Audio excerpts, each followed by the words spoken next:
I found a lost girl in the forest and took her to my mother's house. My mother has a disability, so I was worried about how she'd react to this unexpected visit. When I returned home, exhausted after a tough day at the office, I was struck by what I saw. As the company leader my father left me, the weight of responsibility was always on my shoulders. Despite the fatigue, my mind was constantly racing with thoughts about the company's future. I'm known for my dedication at work, but outside the office, I'm quite reserved. As I parked my car in the garage of my large house, I sighed heavily. The loneliness of that big, quiet house was overwhelming. The only person I truly connected with was my mother, Sandra. Unfortunately, her health had been rapidly declining due to advanced Alzheimer's. I entered the house, leaving the fading daylight behind. "Mary, I'm home," I called out, surprised to see the housekeeper still there. She usually left by now, but today she was still around. "Mr. Charles, I was waiting to talk about Mrs. Sandra," Mary said, her tone anxious. I sighed, knowing conversations about my mother were never easy. "How is she today?" I asked, bracing myself for the answer. "The same, sir," Mary replied. "But she asked about you several times. I think it would be good for you to spend some time with her, even if she doesn't remember afterward." I agreed, feeling guilty for not spending more time with my mother. "I'll see her now," I said, heading to Sandra's room. When I entered, I saw my mother staring out the window from her armchair. "Mom, it's me, Charles," I said softly, trying to mask my pain. Sandra turned her head slowly, her gaze confused at first, but then a brief flicker of recognition appeared in her eyes. "Charles," she murmured, her voice weak but filled with affection. "Yes, it's me. How are you feeling?" I asked, holding her hand. The conversation was brief and confusing, but these moments were precious, a painful reminder of the past. Leaving her room, I felt the weight of loneliness more acutely. The large house seemed like an echo of memories rather than a home. Sitting on the couch in my room, I reflected on my life. Despite professional success, I felt a deep lack of genuine connection. I wondered if work and caring for my mother were all my life amounted to. I wanted more, but didn't know how or where to find it. After a solitary dinner in the vast dining room, I decided to take a walk in the surrounding forest. The mansion's empty rooms and hallways felt like a prison of my own reflections and loneliness. The forest, on the other hand, offered a refuge, a place where I could breathe and escape my burdens. Wearing a coat, I stepped into the woods. The fresh air immediately eased my mind. The sounds of nature replaced the oppressive silence of the mansion. As I walked aimlessly, I thought about my life, my mother's illness, and the loneliness that consumed me. Despite everything, this peaceful moment was something I longed for. As I followed the trail, the moonlight guided me through the trees. The sound of leaves underfoot and the occasional call of a nightbird were my only companions. I marveled at the simplicity of nature and how, despite owning a successful company, I yearned for basic companionship and understanding. Suddenly, a faint sound interrupted my thoughts. I stopped to listen and heard sobbing. Following the sound, I found a small figure huddled under a tree, a little girl crying alone in the forest. I approached cautiously. "Hey, are you okay? Why are you out here alone?" I asked gently, trying not to scare her. The girl looked up, surprised and wary. "I'm lost," she said, her voice choked with tears. "I don't know how to get back home." Feeling a wave of compassion, I reassured her. "Don't worry, I'll help you find your way back home. What's your name?" I squatted down to her level, trying to seem as non-threatening as possible. "Barbara," she replied, wiping her tears. I extended my hand. "I'm Charles. Come on, I'll take you home." Walking with Barbara by my side, I felt a strange sense of purpose. The concern for this lost girl momentarily took me out of my own troubles. As we walked, I thought about the trail leading to a busy avenue, hoping that might lead us to her home. However, as I looked at Barbara, I noticed her clothes, simple and worn, contrasting sharply with my own circumstances. "Barbara, where is your home? Do you know roughly which direction?" I asked, hoping for a nearby street or neighborhood. Her answer took me by surprise.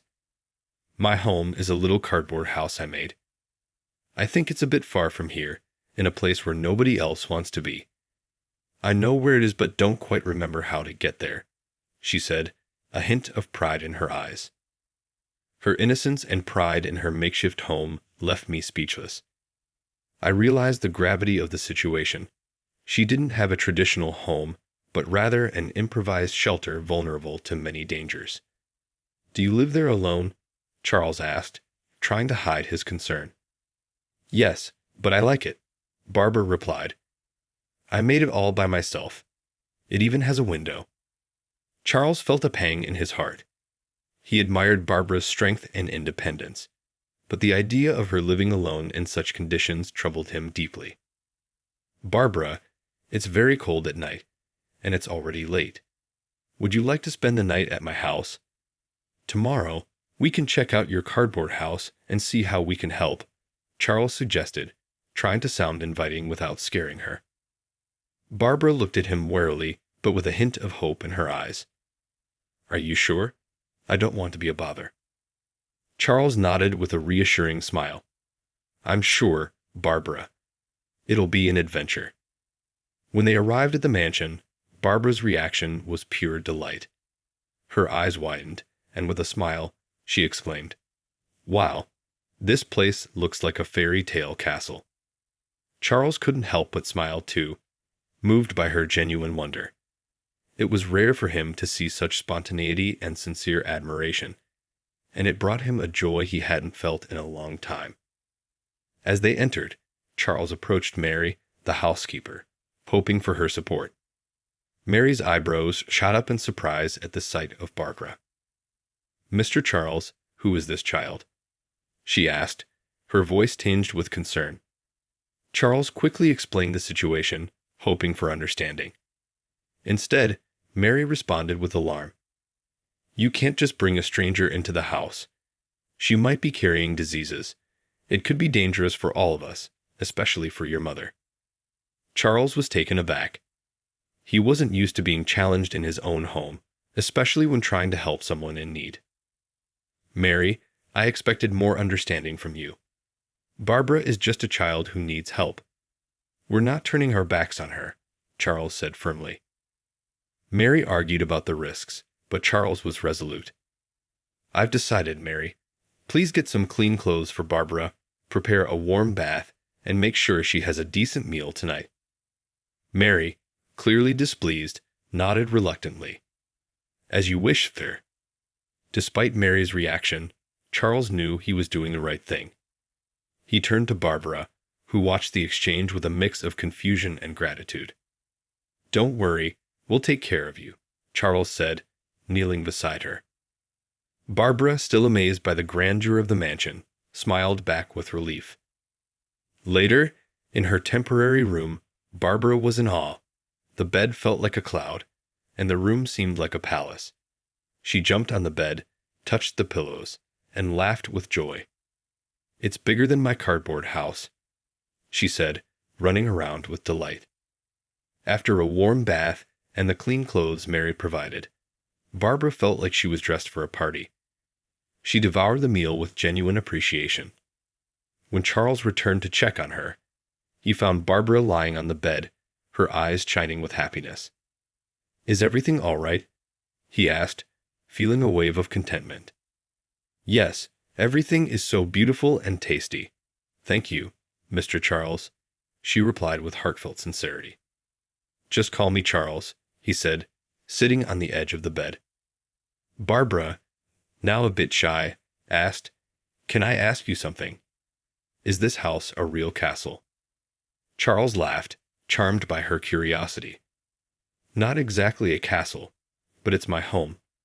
And tonight, it's your home too." He enjoyed having someone to share his large, lonely house with, even if just for one night. "Would you like me to read you a bedtime story?" he offered, hoping to make her night even more special. Barbara's eyes lit up. I would love that. Charles picked a book from the shelf and began to read. His soft, soothing voice filled the room as Barbara listened attentively. Soon, her eyes grew heavy, and she fell asleep with a peaceful smile. At dawn, Mary burst into the room, throwing open the curtains. Time to get up. Quick. Breakfast is ready, she said briskly. Barbara, still groggy, rubbed her eyes and sleepily asked about Charles. Mary replied coldly, He's already left for work and won't be back until late.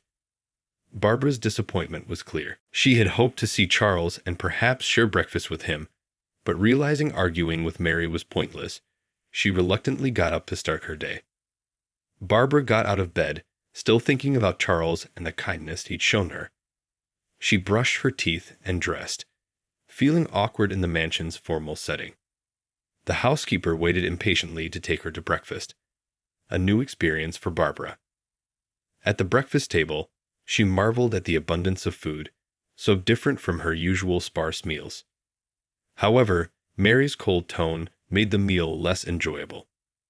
Mary instructed her, Don't leave this room under any circumstances.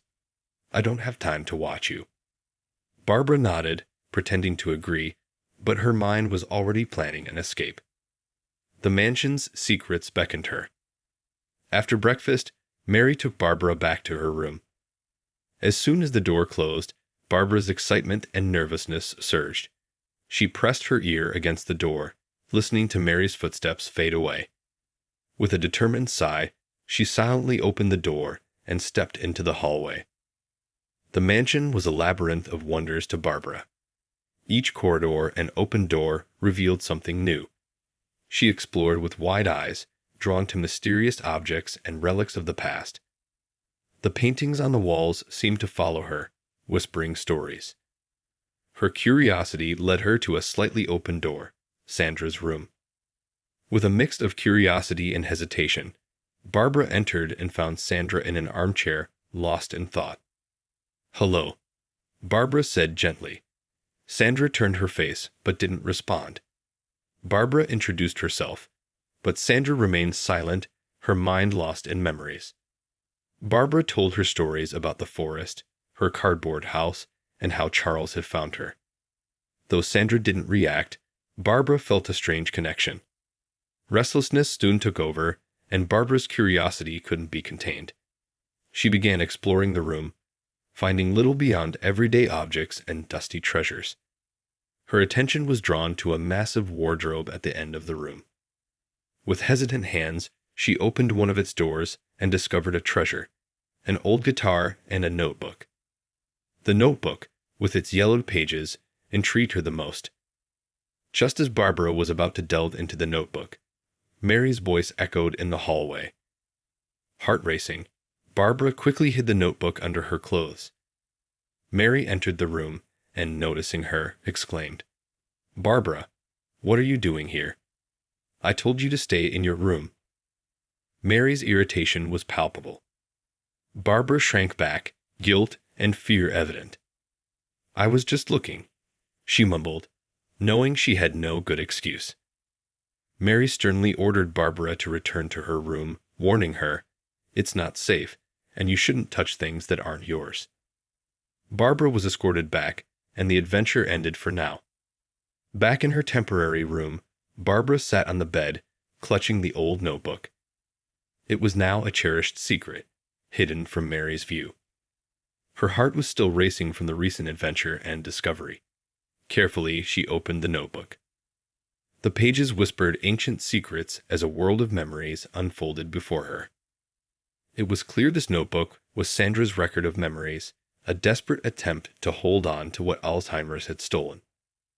Sandra had mentioned her condition in a sad and desperate manner. As Barbara flipped through the pages, she discovered Sandra's love for music. Among personal reflections and memories, there were song lyrics, melodies, and sketches of an artistic soul expressing itself through art. Sandra was more than just a mother battling a disease. She was a composer whose emotions and thoughts flowed through her music. Then Barbara came across a dedication to Sandra's son, Charles. The song Sandra had composed for him was simple yet deeply moving. Its lyrics spoke of a mother's love and hope, capturing the essence of Sandra's affection and artistry. After finishing the song, Barbara closed the notebook, deeply touched. The song was a tribute not just to Charles, but also to Sandra's enduring love and creativity. Yet, all these traits had been forgotten. Barbara knew she had found something special and resolved to help, but needed time to figure out how. As night fell, Charles returned from work, eager to see Barbara. He suggested a walk in the forest to reconnect with their recent discovery. For Barbara, this was the perfect moment to address her thoughts. Walking side by side, Barbara gathered the courage to speak. "Charles, your mother was a composer, wasn't she?" she asked softly, trying to sound casual but unable to hide her anxiety. Charles looked surprised and pondered how she knew. "Yes, she was an incredible composer." "How did you find out?" he asked, curiosity in his voice. Barbara stumbled over her words. "I saw a guitar in her room when I got lost. I swear it was an accident. I like music," she added quickly, hoping to divert suspicion. Charles relaxed, smiling. She loved to play. Composing was her way of expressing everything: love, joy, sadness. "She even wrote a song for me when I was little. It went something like this." Charles began humming a melody, the music reflecting eternal love and protection. Barbara listened in silence, the beauty of the song touching her heart. It felt like she was connecting with a piece of Sandra's soul. Moved, Barbara revealed, "I can play the guitar too. I've always loved music." Charles looked at her with new admiration. "Really? How did you learn so young? You must be very talented." Barbara smiled, a mix of sadness and pride in her eyes. "My dad taught me. He taught me to read, to play, to be strong." Her voice carried gratitude and melancholy. Charles noticed the depth of Barbara's connection with her late father. Intrigued, he asked, "And your mother? Did she teach you anything?" Barbara looked down, gathering her thoughts. "Dad said she went to heaven after I was born. He said the angels needed her. She never came back. After Dad got sick, he left too. I had to take care of myself. I didn't want to be a burden." Charles was moved by Barbara's story, touched by her strength in the face of such hardships. "Barbara, your courage is admirable. I'm so sorry for everything you've been through, but you're not alone anymore." The conversation deepened their bond. Barbara felt welcomed and safe with Charles, sensing a new beginning. Charles, inspired by Barbara's resilience, vowed to offer her a better future, a promise of protection and care. After a walk in the forest that helped us both relax and connect, I led Barbara back to the mansion. My mind was heavy with reflections, but her presence lifted my spirits. I carefully helped Barbara settle into bed, making sure she was comfortable and secure in her new temporary home. As I watched her fall asleep, I felt a strong sense of protection and a desire to give her everything life had denied her so far. Leaving her room, I was resolved and determined. In the hallway, I found Mary and couldn't wait to share my thoughts. "Mary, I've been thinking about something important. I want to officially adopt Barbara," I said with clear resolution. Mary, ever practical and a bit skeptical, looked surprised and disapproving. "Adopt her, Charles? Are you sure? That's a huge responsibility, and with everything you already manage, I'm not sure you're up for it." But I was firm. I've never been more certain about anything. Barbara has shown me what's missing in my life. I can offer her a family and a home, and I believe she has a lot to offer me too. Mary looked for any sign of hesitation, but saw only a man ready to change his life for her. "Just think it through," Mary advised. "Adoption isn't something to take lightly. You need to be ready for all the joys and challenges." "I know it will be tough, but I'm ready." Barbara deserves a better life, and I want to be part of that. I replied with unwavering conviction. Mary could see the sincerity in my words. The next day, an unexpected event would further cement my decision. At breakfast, Barbara, renewed with determination, asked Mary, "Is there any way to help Mrs. Sandra remember things again?" Her question took Mary by surprise. After a pause, Mary replied, "Mrs. Sandra's illness is Alzheimer's, and it's only getting worse. It's not something we can reverse." Barbara listened with serious intent but remained hopeful. "There has to be something we can do, even a little bit," she insisted. Mary admired Barbara's determination despite knowing the harsh reality. They say that music and old memories can sometimes reach parts of the mind we think are lost, but it's not guaranteed, Mary said, encouraging Barbara's hope. Inspired, Barbara decided to try music. She remembered Sandra's music notebook and the song Charles had hummed. "I'll try with music," she resolved. With hope and a plan, Barbara convinced Mary to let her spend the day with Sandra. In Sandra's quiet room, Barbara began by talking about everyday things, hoping to spark a reaction. When that didn't work, she shifted to Sandra's music. "Mrs. Sandra, I saw a notebook in your room with your beautiful songs. Do you remember writing them?" Barbara asked, her voice full of admiration.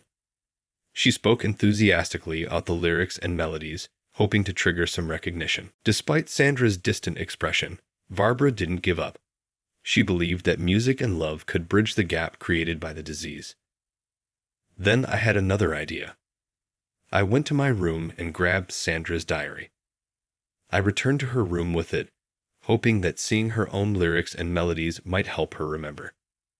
Carefully, I opened the notebook and showed it to Sandra. "These are your songs," I said, holding it so she could see the writings. "Do you remember writing them? They're very beautiful. I really like them." My voice was full of hope as I began reciting the verses. Despite my heartfelt effort, Sandra's reaction was the same as before: nothing. She remained still, her distant gaze seeming to look through the notebook and the walls of the room to somewhere only she knew. This lack of response didn't dampen my spirits. Instead, it made me more determined to find something that could reach her heart in a way that words alone couldn't. I decided to check the large wardrobe in Sandra's room again.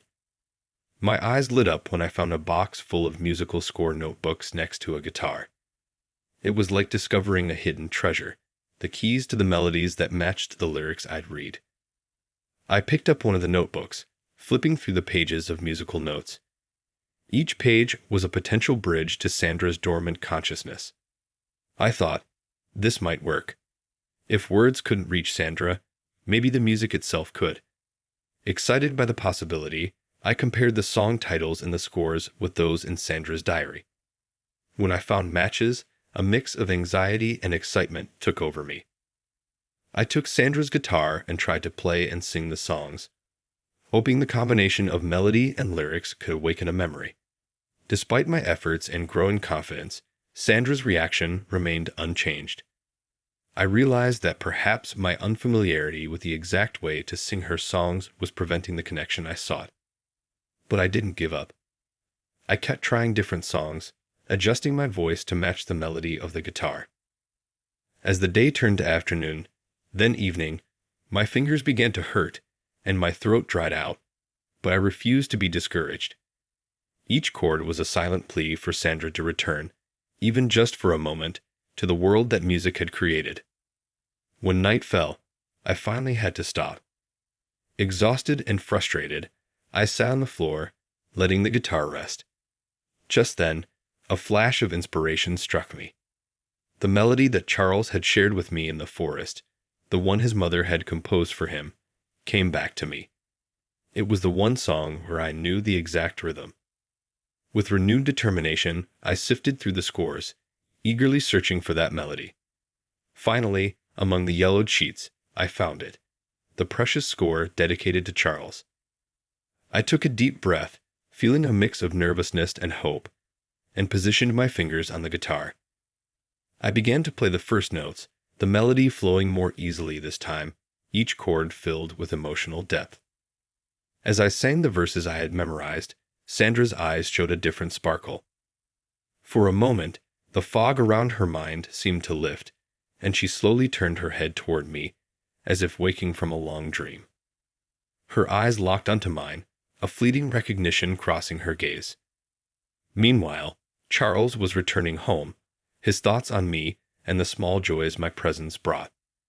When he noticed my absence from my room, concern set in, and he hurried to find out where I was. He went to Mary, looking anxious. "Mary, have you seen Barbara?" "She's not in her room." Mary, who was tidying up, looked at him calmly. "She's in Mrs. Sandra's room. She spent the entire day there trying to help her recover." "Recover?" Charles asked, a mix of curiosity and concern in his voice. The idea of me spending the whole day with Sandra left him both worried and curious.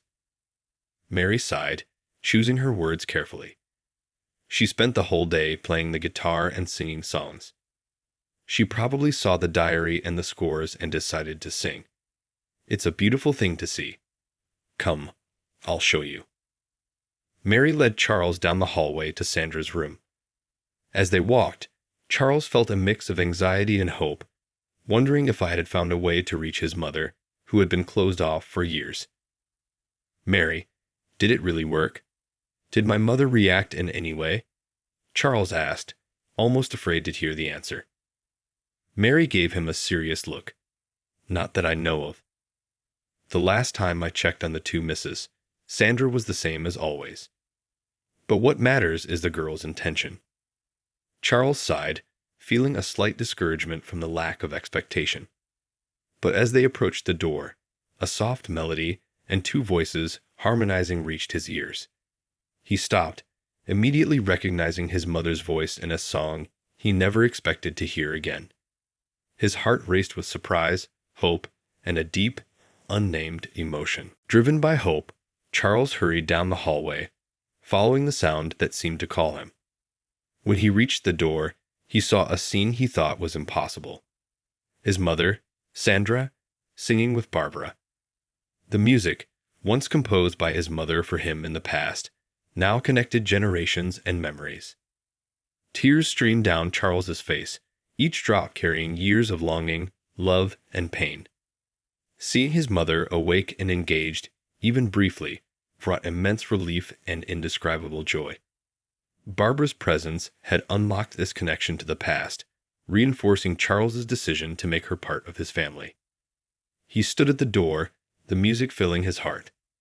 When the song ended, Sandra turned to him with a rare glint of lucidity in her eyes.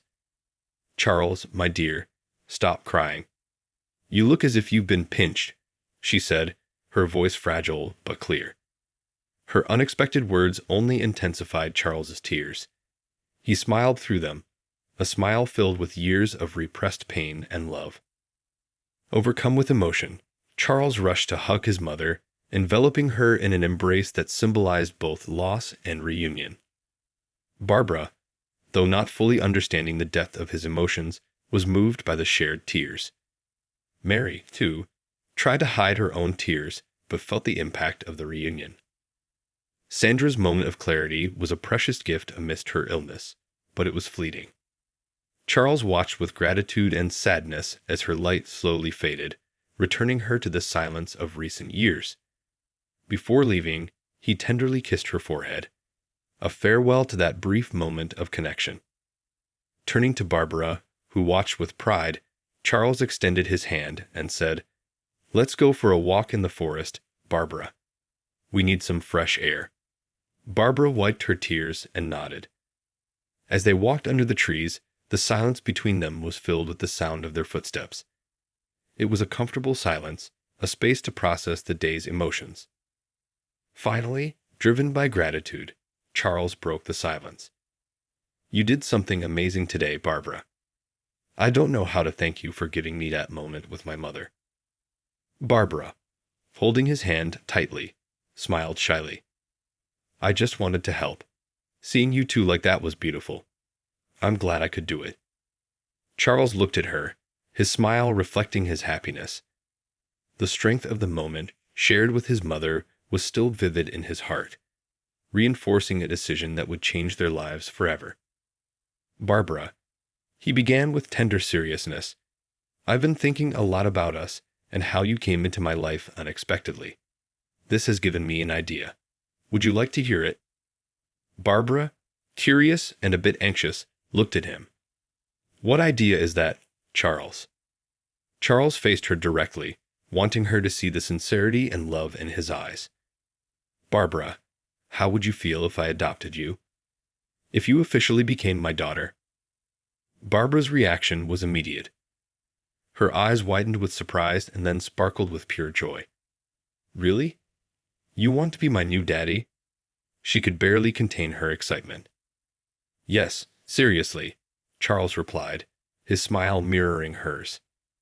I would love that. You're already part of my family in my heart, but I want it to be official for everyone to know. With a cry of joy, Barbara leaped into Charles' arms, hugging him tightly. I would love that. Being a princess and living in a castle is going to be amazing. And having a daddy again.